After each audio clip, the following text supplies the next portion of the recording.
అందరికీ నమస్కారం. మూడో రోజుకి స్వాగతం సుస్వాగతం. ఇంకా అక్కడక్కడ నీళ్ళు ఉన్నాయి, వాటిని కూడా తీసేయడం జరుగుతూ ఉంది.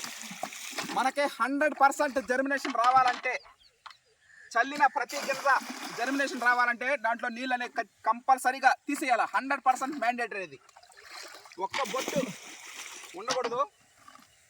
ఈ విధంగా చేసుకుంటేనే మనకి జర్మినేషన్ రావడం జరుగుతుంది.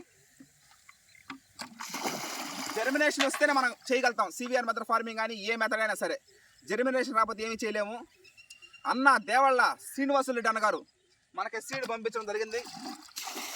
ఆయన సహాయంతో మనం విత్తనం చల్లడం జరిగింది. అంటే పుచ్చు విత్తనం చచ్చినా మొలవదు. విత్తనం paddy selection is main important.